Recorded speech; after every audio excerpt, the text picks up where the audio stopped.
نستكمل من حيث توقفنا. نحن نظرنا إلى قوة التسويق القادرة على ربطنا بطعم تكنولوجيا الجيل الخامس وخلق الحاجة المستمرة إلى الحصول على أحدث الأجهزة. مهما كانت أجهزتنا الحالية تعمل بشكل مثالي بالنسبة لحاجاتنا.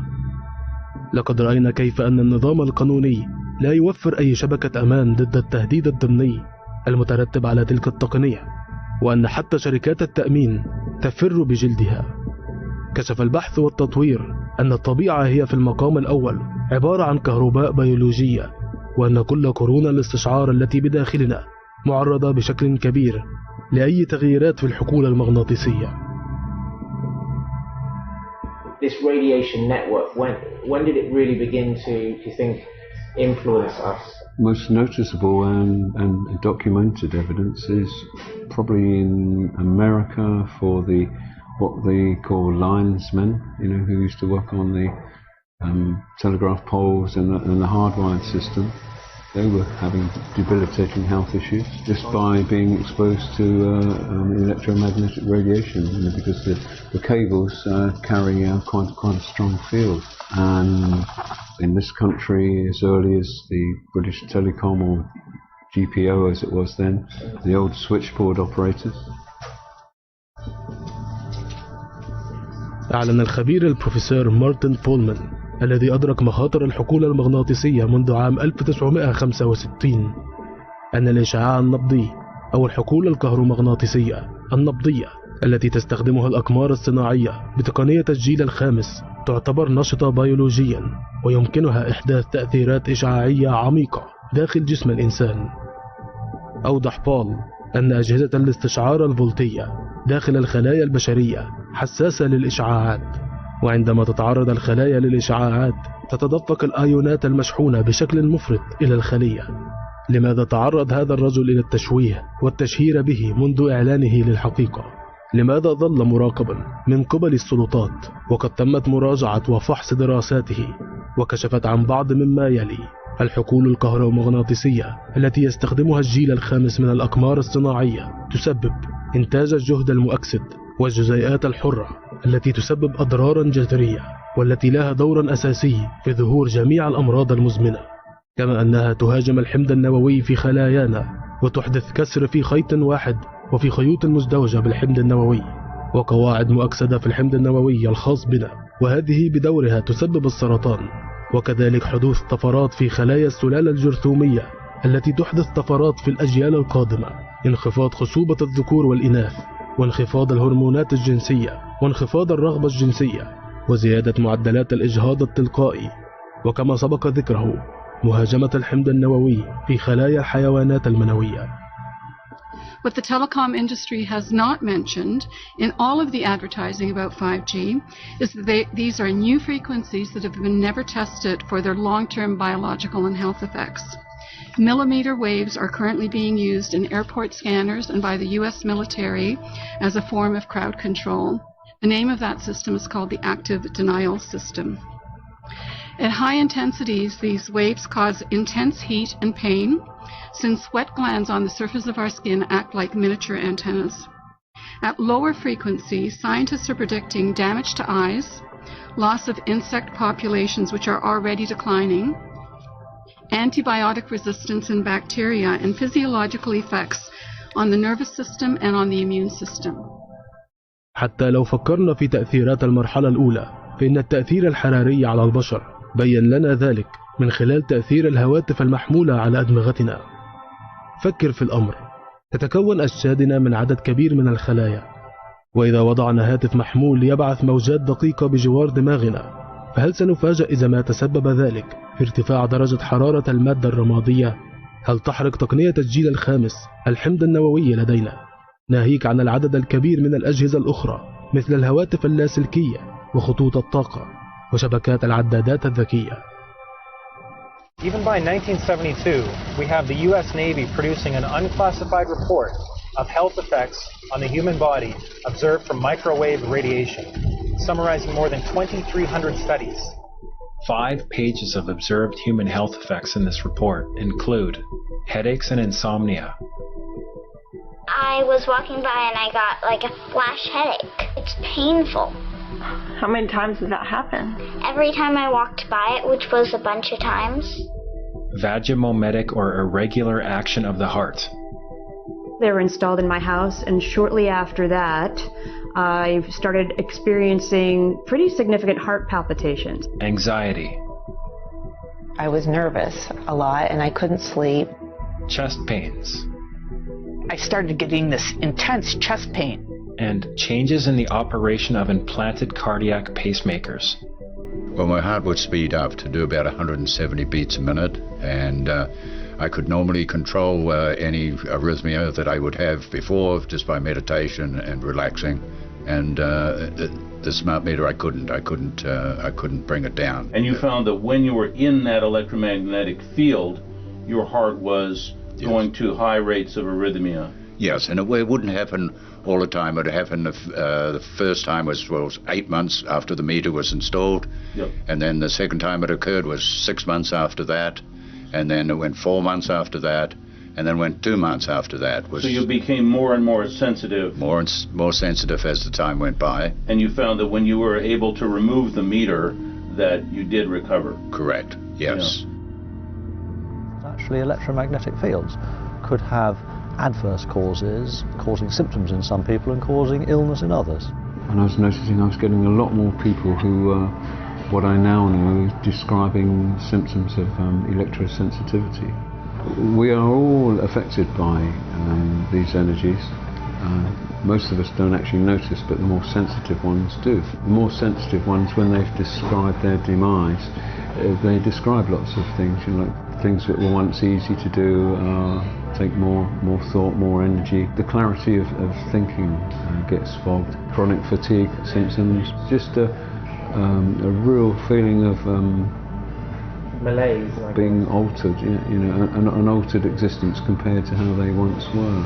With the introduction of all certainly the known generations of this current time, from the 1G all the way up to where we're going now to 5G.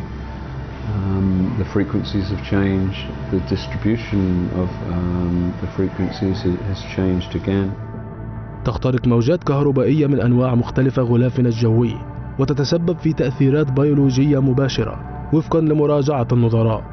يقول بروفيسور دينيس هينشو من جامعة بريستول: لاحظنا أن العديد من الأشخاص الذين يعيشون بالقرب من خطوط الكهرباء عالية الفولت يعانون من اضطرابات في النوم وأعراض الاكتئاب، وهي ملاحظة سجلت في عدد من الدراسات المتخصصة. يمكن تفسير ذلك من خلال حقيقة أن حقول مغناطيسية كتلك الموجودة بالقرب من خطوط الطاقة تعطل الإنتاج الليلي لهرمون الميلاتونين الضروري في الغدة الصنوبرية. ولا يعرف ما إذا كانت هناك أعراض أخرى للحساسية الكهربائية التي تحدث بهذه الطريقة، لكن الباحثون ينظرون إلى عدد من الطرق التي قد تؤثر بها الحقول الكهربائية والمغناطيسية تأثيرا سلبيا على الصحة. However, I had some really strange sleepless nights. I sleep like a log. Not now I don't. 2 o'clock in the morning, bump. I woke up one night and I was sweating. My skin was crawling. You'd think I hadn't had a bath for about 6 months. When you really need a wash, you've been to the beach and your skin really needs a cleaning. And I got up and I thought, what the hell is that? Got the meter out, measured it, and it was twice. It was double. So normally in my upstairs it's 400 millivolts, which is over the standard. What justification would there be for putting it? It was near 800.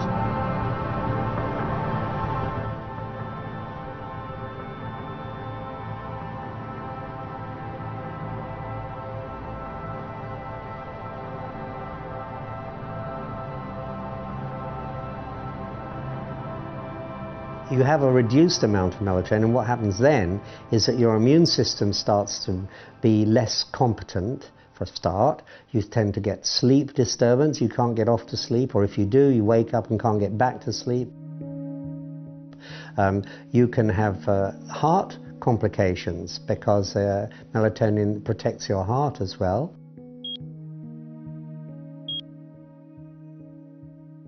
and you're much more prone to disease because your immune system is not functioning at its best. So these are some of the things that happen when you have a lowered melatonin level. And for example, the average woman with breast cancer has only got 1/10 of the melatonin of a normal woman of her age.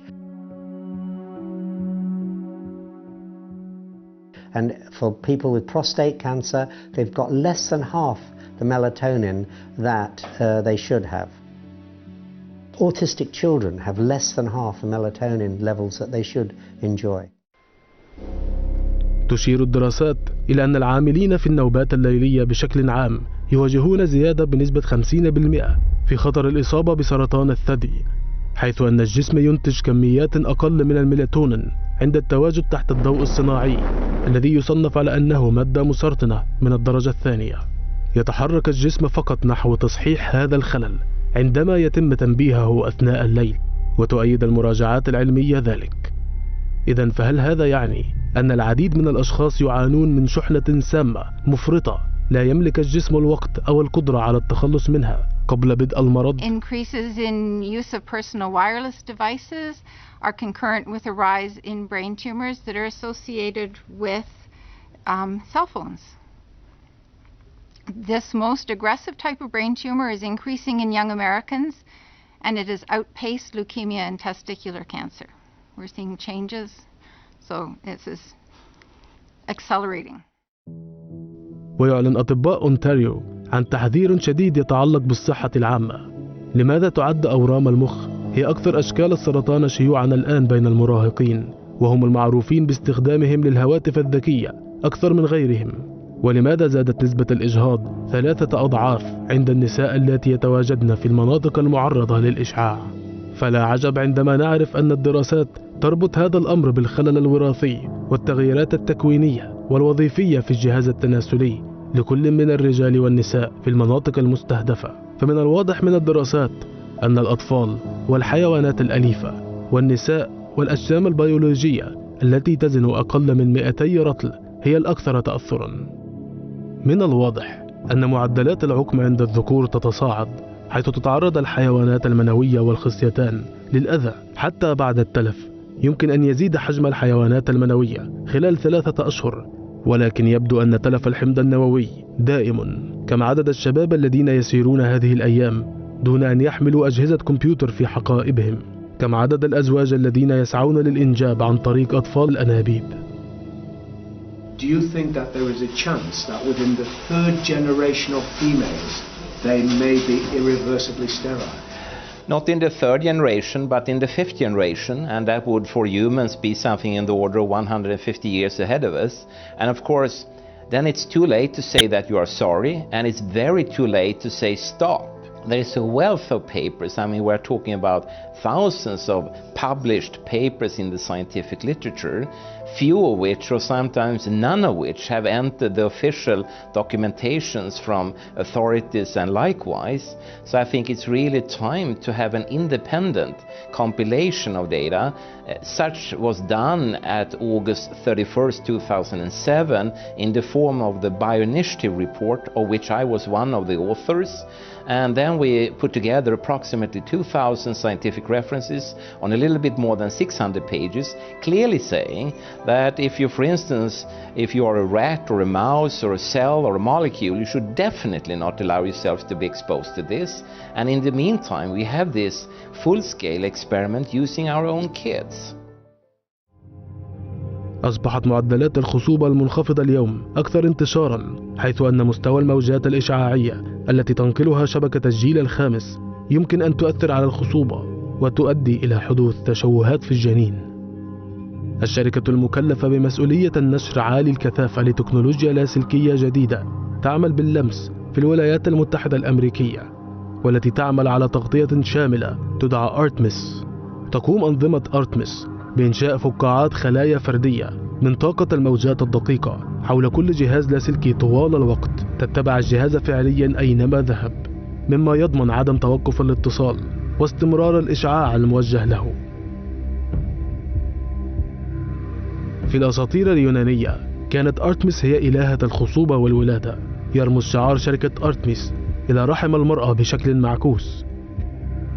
بالتأكيد هي ليست مصادفة أن يظهر الشعار كرمز لوظيفة الجهاز التناسلي المعكوس عن طريق التقنية اللاسلكية المدمرة للخصوبة. إذن إلى أين يقودنا هذا الطريق؟ هل من المحتمل أن تكون هذه هي قنبلة موقوتة بطيئة تقوم بعملية تعقيم سرية قسرية يتعذر علينا احتوائها؟ ديفيد كاربنتر هو أستاذ ومدير معهد الصحة والبيئة بجامعة ألبني في الولايات المتحدة، وأحد المعترضين على تقنية الجيل الخامس وتأثيراتها المحتملة على الصحة. وقد قال: في تقديري لدينا بالفعل أدلة واضحة على ارتفاع معدل الإصابة بسرطان المخ وغيره من أنواع السرطان الناتجة عن التعرض المفرط للهواتف المحمولة والإنترنت اللاسلكي ومصادر أخرى للحقول الكهرومغناطيسية. The data we're going to look at are all published science, testing results, or public standards. At the bottom end of the radiation scale of what's called power density or signal strength is the minimum level at which cell phones will work, which was found to be 0.2 billionths of a microwatt per centimeter squared. Pine needles were found to age prematurely at 0.000027. At short-term exposures of 0.05, children aged 8 to 17 experienced headache, irritation, concentration difficulties, and behavioral problems. 0.1 is the biobiology or building biology guideline for extreme concern. 1.0 produced sperm DNA fragmentation and a decrease in sperm viability in vitro. Also at 1.0, the science shows the following bodily effects can occur: headaches, dizziness, fatigue, insomnia, chest pain, difficulty breathing, and indigestion. 2.5 saw altered calcium metabolism in heart muscle cells. 4.0, changes in the hippocampus affecting brain memory and learning. And at 6.0, DNA damage in cells. So, where are smart meters on this list? Electrical Power Institute in December 2010 measured a single Itron smart meter with pulses up to 7.93 microwatts per centimeter squared. Our own testing indicated approximately 8.0 with 1 meter. These tests are at a close distance, approximately 1 foot away from the meter, but an infant's crib could be just as close on the other side of the wall where the meter or bank of meters are installed. Even though there are all these known health effects at levels far lower, Switzerland, Liechtenstein, and Luxembourg see fit to set the standard at 9.5. And China, Poland, and Russia, 10.0. This is the same level at which behavior has been altered, producing reflexes of avoidance following 30-minute exposures. A room of 12 smart meters, very common and even a conservative number in an apartment building, tested at 19.8 microwatts per centimeter squared.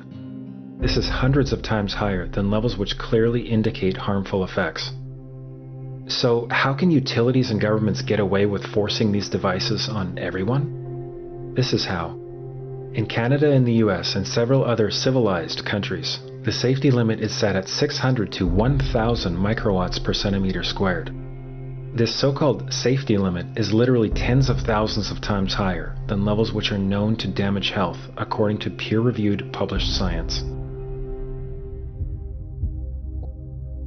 حتى لو عدنا إلى الوراء إلى وقت إنشاء أعمدة التترا في الثمانينات بلا مبالاة في المملكة المتحدة كما حدث في وشو، سنجد أن موجة من القضايا الصحية الغير معلنة ظهرت على السطح. تم بناء شبكات دون اتخاذ احتياطات السلامة. بدأت تظهر إصابات بسرطان الثدي وسرطان عنق الرحم عند فتيات كن في صحة جيدة.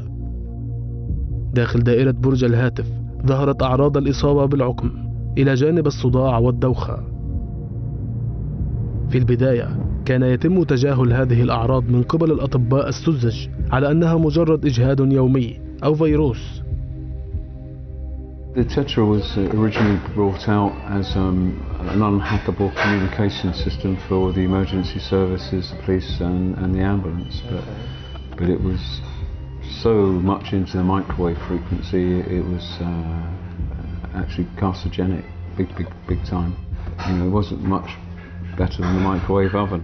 And I believe there's still lots of unresolved cases in London, you know, where people developed a tumour of the salivary gland, and throat mics were used using the same frequency, you know, for covert missions. You know, it's like a stick-on mic. Same sort of thing, throat cancers. And at the time they were in total denial that it was anything to do with tetra frequencies. I read in a newspaper about a chief inspector of the police force near Swaffingham, where the whole of the officers were being affected by a tetramast that had been installed. And the chief inspector and 4 of his staff had become quite badly affected. And I tried for a couple of weeks to get through to this chief inspector, and eventually I did. And I explained that I was trying to get hold of Chief Inspector, whatever, the police force. Did I have him? And I had this rough, gruff, typical Chief Inspector. He says to me, what do you want to know for? Who are you, the press? No, I'm not the press. I'm somebody, and I explained who I was electrically sensitive, and what I had read in the paper led me to believe that that is what was happening to him and the 4 people at the station. And if he didn't take action, he would become seriously damaged. And within the short space of time of saying those words, this rough, gruff Chief Inspector went from nearly biting my head off to explaining to me what had happened to him as he was within a whisker of being in tears. As he described to me how his career had been ruined, he'd gone from being a star in the force to a bum because he'd become electrically sensitive, and he had been told that they would not transfer him to another station and they would not take down the tetramast. They'd examined him and there was nothing the matter with him.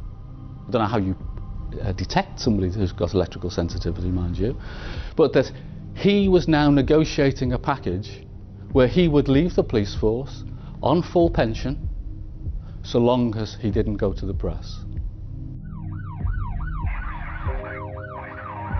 كما تأثرت قوات الشرطة أيضا بذلك، ولكن نتساءل لماذا يستميت كبار الضباط في القوات في كتمان هذه المشاكل؟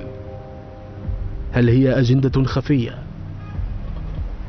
In my hometown there was a fire station that had a tetramast on top of the dormitory, and quite a few of the firemen and firewomen who actually slept in that dormitory all had issues with cancer, all within a year of each other. And it's not a coincidence. And I tried to get involved, but every time it's just a brick wall. You know, there's nothing wrong with Tetra, and I think they're still in denial to this day. وكما ذكرنا فإن أصول تقنية تسجيل الخامس ترجع إلى المجال العسكري، وقد لوحظ وجود آثار صحية عديدة بين الأفراد العسكريين.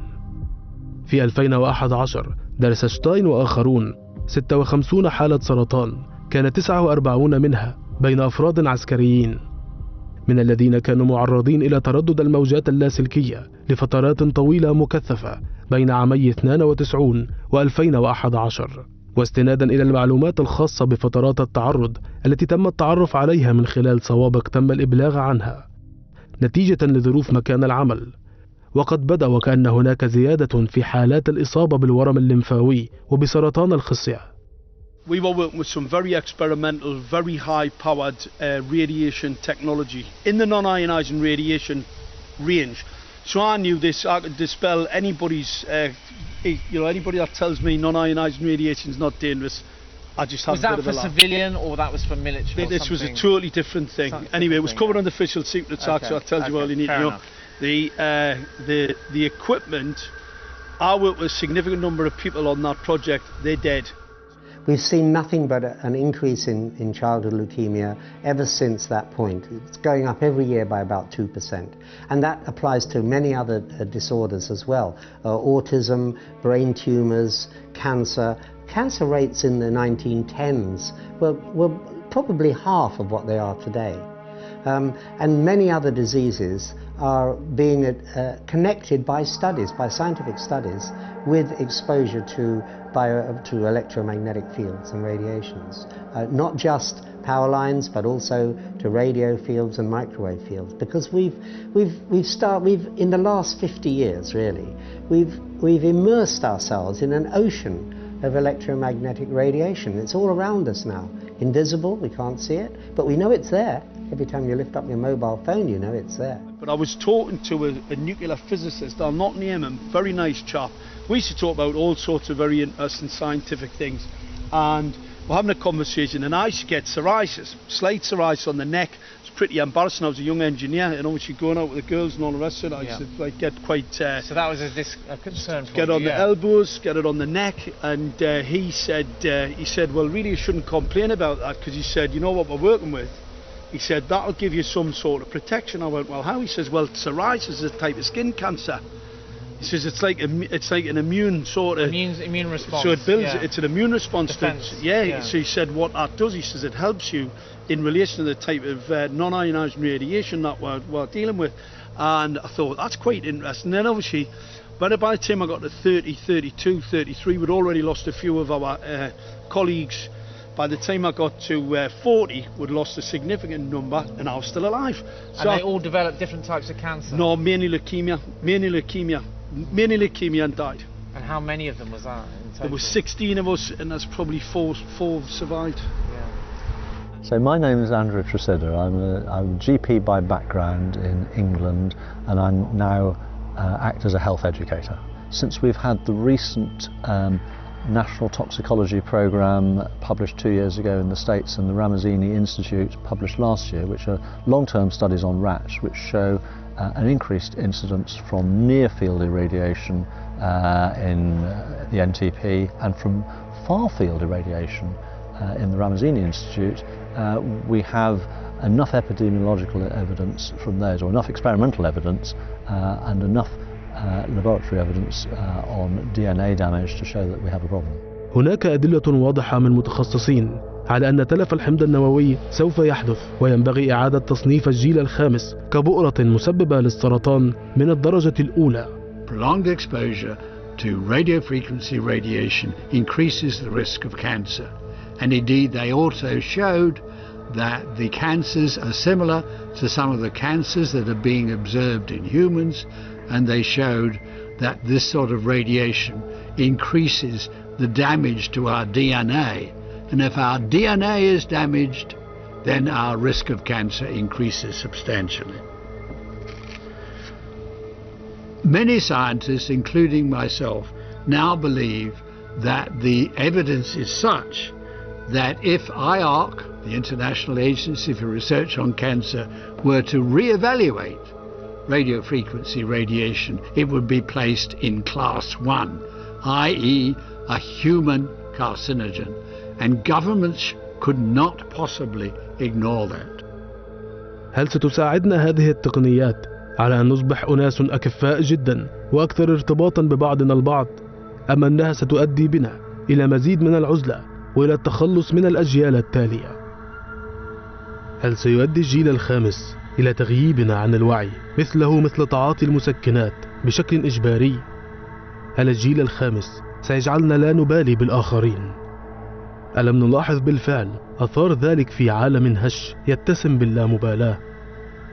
وقد قالت الموظفة بالأمم المتحدة كلير إدواردز التي تعيش في فيينا أن آثار ظهور ال5G قد ظهرت بالفعل هناك، وأن الناس بدأوا يشعرون بالفعل بآثار ذلك على أجسادهم.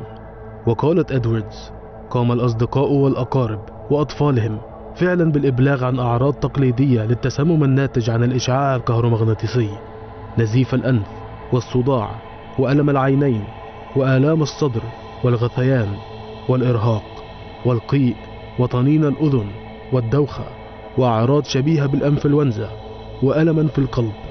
كما قاموا بالإبلاغ عن إحساسهم كما لو أن طوقا ضيقا يحيط بالرأس وضغط في أعلى الرأس، آلام قصيرة في شكل وخزات في الجسم، والشعور بطنين داخلي. أعراض بيولوجية أخرى مثل الأورام ومرض الخرف تظهر على مدى أطول. ولكن في حالة 5G والتي لم تختبر قط من حيث قواعد الصحة والأمان، من يدري؟ Mr. Secretary General, UN staff have repeatedly been told that they are the most important resource of this organisation. Since December 2015, the staff here at the Vienna International Centre have been exposed to off-the-scale electromagnetic radiation from Wi-Fi and mobile phone boosters installed on very low ceilings throughout the buildings. Current public exposure levels are at least 1 quintillion, that's 18 zeros, 1 quintillion times above natural background radiation, according to Professor Olle Johansson of the Karolinska Institute in Sweden. The highly dangerous biological effects of EMFs have been documented by thousands of studies since 1932, indicating that we may be facing a global health catastrophe orders of magnitude worse than those caused by tobacco and cigarettes. Mr. Secretary General, on the basis of the precautionary principle, I urge you to have these EMF emitting devices removed immediately from these buildings and to call a halt to any rollout of 5G at UN duty stations, because 5G is designed to deliver concentrated and focused electromagnetic radiation in excess of 100 times current levels in the same way as do directed energy weapons. In line with the UN... لماذا يحدث للناس فجأة نزيف في الأنف أو ألما بالفك وأعراض شبيهة بالإنفلونزا والصداع عندما تقام تلك الأعمدة في شوارعهم؟ هذه تعد أعراض تقليدية لتسمم ناتج عن الحقول الكهرومغناطيسية، ويحدث ذلك كل ليلة للمواطنين منذ أن تم تثبيت الصمام الثنائي الباعث للضوء حسب ما أفاد مارك ستيل في جيتس هيد. This is part of the secret smart agenda, and this is here to harm and harm the citizen. All that equipment, I'll explain it to anybody pretty simply. The LED streetlights are illegal and unlawful. They're experimental. They're a blue phosphor-coated LED. Over time, the phosphor wears off, so that light emission becomes more and more hazardous as time goes on.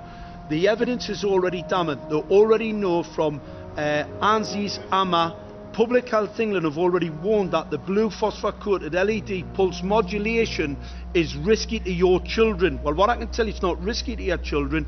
It will harm. They will develop cancers by the time they get to 15, 20-year-old. These children won't get past that age because they'll be afflicted with some type of cancer. That's apart from all the neurological issues it causes. Actually, there are a whole host of non-thermal effects which were found out in the 70s and which have been proved by thousands of scientific papers since.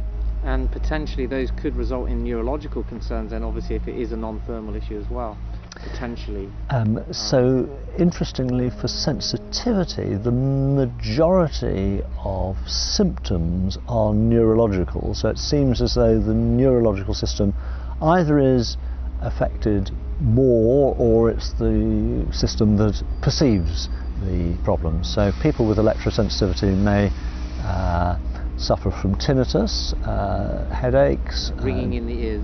Tinnitus is ringing in the ears, headaches, dizziness, tinglings, various tinglings in the body. Numb sensations? Numbness, lightning pains, and a whole constellation of symptoms. Because of who we are and how we're made up as human beings, how this sort of radiation can be so debilitating to our well-being. Certain individuals, it's so bad they can't function for 3 days. And this could be us, it could be me, or it could be you at some point. People don't realise when you're exposed to electromagnetic fields, it's cumulative. We have a problem, and the problem is that I didn't learn about any of this at medical school, and most of my colleagues who are practising now, neither have they learned about it at medical school, and there's not very much postgraduate training that investigates it. And doctors, whether they're GPs or specialists, are all very busy people. It's very difficult to find a specialist who would understand this area. The Lancet did recently publish a reasonably well researched and documented and cited a piece on the harms of EMFs. So we've got physicians against, I forget, PHIRE, I forget what that's an acronym for. There is a growing number of medical professionals. I think at last count, the total number of academic, proper peer-reviewed academic reports on the health harms of EMFs is numbering about 26,000. Not one that's medically declaring EMF safe. That should be making us think, shouldn't it? وقد قام قسم الثقافة الرقمية والإعلام والرياضة بجامعة بريستول بتعريف ما يطلق عليه المرحلة التجريبية للسياحة الذكية التابعة للبي بي سي والممولة من قبل حكومة المملكة المتحدة عن طريق مرحلتها التجريبية ال5G، مع حملة علاقات عامة ضخمة للترويج لبيع هذا الابتكار كفرصة للشركات التجارية المقدامة لأن تتعقب أفكارا جديدة مثل أوركسترا يعزف معا على الرغم من تواجده في أماكن مختلفة، وذلك بسبب ما يميز تقنية ال5G من اختصار كبير للوقت والتطورات الكبيرة في تقنيات العالم الافتراضي. هم يدعون أن الهوائيات المستخدمة في الإرسال ما زالت داخل مختبرات الفحص. لا توجد تثبيتات دائمة لأجهزة 5G خاضعة للبحث، ولا يوجد جهاز حالي تحت الفحص. حتى لو كان الأمر كذلك، فإن حقيقة تكنولوجيا 5G تتم في منطقة ما دون استشارة مبدئية للعامة، وهو أمر صادم تماما حتى لو كانوا ينوون حقا أن يجعلوا التنفيذ لفترة قصيرة فقط. وتوجد أدلة مبدئية على أن السيارات بتقنية ال5G التي يتم قيادتها حول المدينة والتي بدورها تعتمد على أعمدة بتقنية 5G يتم تشييدها في مناطق متعددة لتسهيل حركتها، وقد وعدوا بالتمهيد لذلك في أرجاء المدينة في المستقبل القريب. Unlikely commercial solutions, signals are not processed or generated within each of these units, but they are processed by our powerful computing infrastructure that is going to be disseminated across the city of Bristol. So essentially what we are going to do, we are going to empower a connected vehicle to potentially to connect it to another one, potentially positioned just around the corner, and borrow its eyes.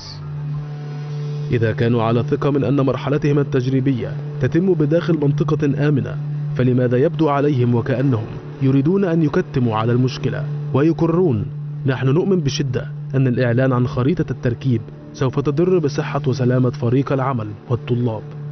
يشغل مجمع بريستول مساحة واسعة من المدينة وحدودها، ولذلك من المحتمل أن يشمل هذا التأثير شريحة كبيرة من العامة. أيضا كيف يمكن أن يشكل الإعلان عن التواريخ والترددات ومعدل الطاقة للمرحلة التجريبية أي خطورة على فريق العمل وطلاب الجامعة إلا إذا كانت التجربة تشكل خطرا على صحة وسلامة العامة؟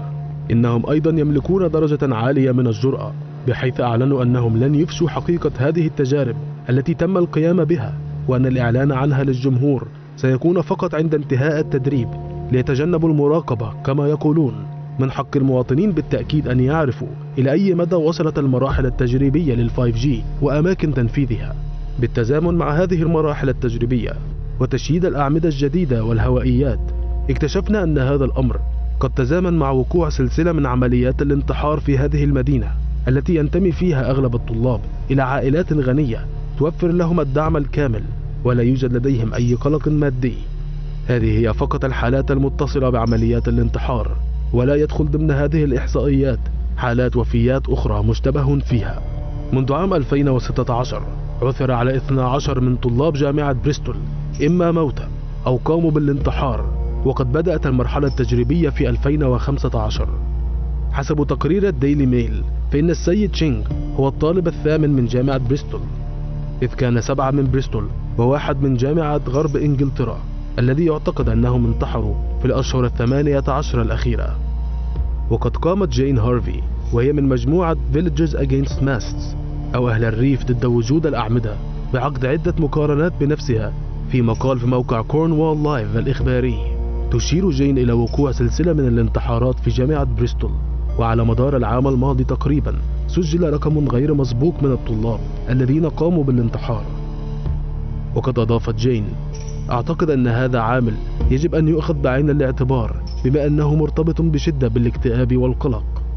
وقد تصاعدت معدلات الانتحار مؤخرا في المناطق الشمالية الشرقية، وحيث أن هذه المنطقة معروفة بأنها منطقة مرحلة تجريبية لتقنية ال5G، فإن هناك صلة قوية بتكنولوجيا ال5G.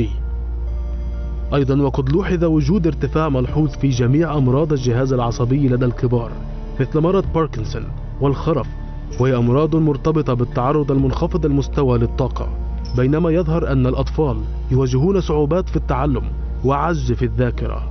ويقر البروفيسور مارتن بال أن الحقول الكهرومغناطيسية ذات الترددات المنخفضة تعمل عن طريق تنشيط قناة الكالسيوم الذي يعتمد على الفولت، ولها ارتباط واضح بالآثار النفسية والعصبية. وتظهر المراجع العلمية الروسية والغربية أن أثر التعرض للموجات الدقيقة غير الحرارية يحدث في المخ والجهاز العصبي المحيطي للحيوانات، متسببا في حدوث تغييرات كبيرة. ظهرت في السبعينات والثمانينات تغييرات عصبية نفسية في الإنسان، وأظهرت 18 دراسة حديثة أن إشعاعات الحقول الكهرومغناطيسية للمحطات الرئيسية لها آثارا ضارة بوضوح. وأصبحت مواعيد الطبيب العام بخصوص الصحة العقلية تتم تحت سقف الاستشارات المزمنة التي تظل غير مشخصة، وهذه الاستشارات في تزايد مستمر. كل عام يفقد 300 ألف شخص وظيفتهم بسبب مشاكل الأمراض العقلية، وهو أمر يعد سيئا بالنسبة للاقتصاد. يعد مرض الزهايمر الآن هو المرض الأخطر في بريطانيا، متجاوزا لأول مرة خطورة مرض القلب. وكلما تعمقنا في جحر الأفعى، أو بمعنى آخر مؤامرة ال5G والتكنولوجيا المرتبطة بها، نستطيع أن نتبين أن هناك صورة أخرى أخذت تتكشف بالطبع بطريقة غير متوقعة، وذلك من خلال هذا التحقيق الأساسي. ويبدو أن هذه الأدلة المقدمة في هذه الحلقة عن طريق البحث العلمي والنشطاء والضحايا سوف تكشف عن وجود علاقة تربط مباشرة بين أخطار التلوث الناتج عن الموجات الكهرومغناطيسية أو جهاز قياس التلوث الكهرومغناطيسي ومجموعة كبيرة من المشاكل الجسدية والنفسية. وبناء على نفس المعيار، لماذا تعد مواد كيميائية بعينها مثل مركبات الكربون الكلورية الناتجة عن العوادم والوقود الإحفوري والإشعاع النووي من مسببات التلوث الشديدة؟ حتى الآن فإن المؤسسات الطبية لا تعترف بجهاز قياس التلوث الكهرومغناطيسي، ويتعامل معه الممارس العام بقلق كبير عند التدريب عليه لكشف الأعراض والحالات ذات الصلة. هل هذا هو القاتل الصامت الغير مرئي الذي يكمن وراء تزايد حالات الاكتئاب والانتحار المحتملة؟ لماذا قامت المؤسسة الطبية في عصرنا الحديث بتقديم كتالوج غير متوقع عن أمراض سابقة مزمنة ومجهولة للتغطية على مثل هذه الأمراض المحيرة التي يرتبط بها مجموعة واسعة من الأعراض التي لا يوجد لها تشخيص واضح؟ هل من الممكن أن تكون العديد من هذه الأمراض المنتشرة اليوم ترجع إلى إشعاع الحقول الكهرومغناطيسية؟ لذلك تم تجاهل العديد من حالات المعاناة والحالات المرضية، وأصبح الكثير من السكان غير قادرين على العمل أو إعالة أسرهم، وأصبحوا عالة على النظام الطبي، وطلب منهم ببساطة أن يتعاملوا مع هذه الأعراض بأنفسهم. هل من المحتمل أن يكون هذا الأمر راجعا إلى أن العامل الرئيسي لم يتم القضاء عليه، بل أصبح متفاقما وأكثر انتشارا وقوة اليوم؟ كيف سيكون الإفلات من الكم الهائل من الدعاوي القضائية التي سترفع ضد اللاعبين الأساسيين في هذا المجال وغيرهم إذا ما تم الكشف عن علاقة كل ذلك بالموجات الكهرومغناطيسية؟ إذن هل من المحتمل فعلا أننا نتوجه نحو عالم جديد وإلى حوض من الإشعاعات، وخطر واضح مرتبط بالانتشار السري للجيل الخامس الذي سيجعلنا على وشك أن نصبح ضحايا بلا ذنب يتم تحطيمهم بتشويش دماغي مستمر، غير قادرين على إدراك خطورة السيناريو قبل الوصول إلى مرحلة لا عودة؟